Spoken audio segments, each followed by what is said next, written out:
Bonjour, je suis Nathalie Frossard, créatrice de Phytoki, et aujourd'hui je vais vous parler des rituels de solstice. On s'approche du solstice d'hiver et on me demande souvent alors et toi quel est ton rituel?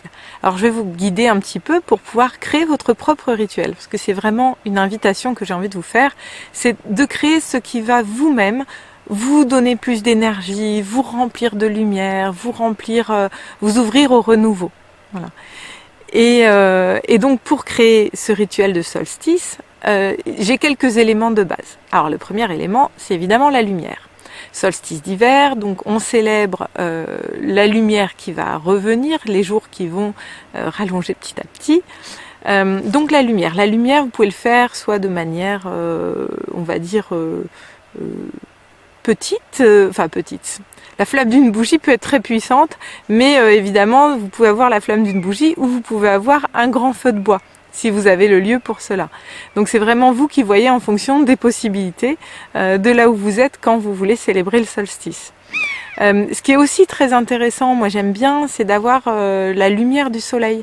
Donc ça peut être un lever de soleil, ça peut être un coucher de soleil, ou alors un moment de rayon du soleil, comme là où j'ai pris, voilà, c'est pas génial pour la vidéo, mais par contre j'apprécie tellement d'être dans cette lumière du soleil que je me suis dit que j'allais donner la priorité à cette magnifique sensation, pour vous en parler encore mieux.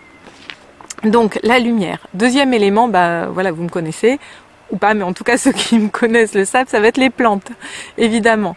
Donc à cette saison, ça peut être soit les plantes, on va dire de saison, le hou, les conifères, toutes ces plantes qui nous soutiennent à ce moment-là. Moi j'aime bien aussi les plantes, ce que j'appelle les plantes d'évolution. C'est des plantes qui nous accompagnent dans ces moments de transition ou d'évolution. Alors les plantes d'évolution, ça peut être le romarin, l'aubépine. Là je suis vraiment juste devant une magnifique aubépine en fruits. Voilà, c'est une plante d'évolution. Mais c'est vraiment à vous de voir quelle plante vous avez envie d'inclure dans votre rituel.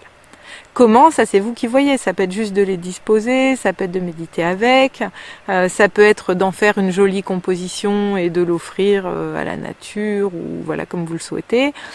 C'est vraiment, après, il y a tellement de possibilités, mais vous allez sentir ce qui vous convient et va vous réchauffer le cœur. Voilà. Alors, la lumière, les plantes, ensuite il y a les intentions. Pour moi, on ne peut pas faire un rituel sans intention.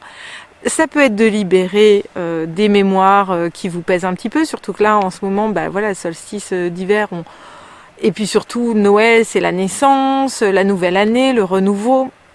Donc on est vraiment sur libérer tout ce qui a besoin de l'être en cette fin d'année. D'ailleurs, ça remonte beaucoup pour mes patients et mes patientes, en tout cas tout ce qui a vraiment besoin d'être libéré sur cette fin d'année.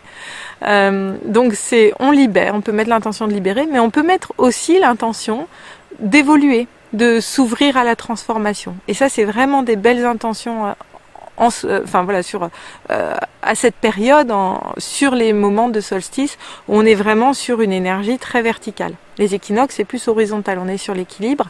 Sur le solstice, c'est vraiment très vertical. Donc on peut avoir cette intention d'évolution et de transformation, ça correspond très bien au moment. Et le dernier élément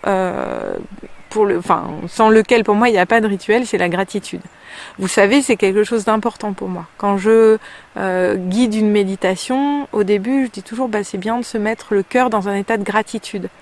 Et cette gratitude-là, on peut l'avoir à tout moment, mais lors des rituels, c'est particulièrement important pour activer les intentions et pour activer tout ce qui se passe pendant le rituel. Donc voilà, donc j'espère que ça vous a aidé, que vous allez pouvoir créer des jolis rituels.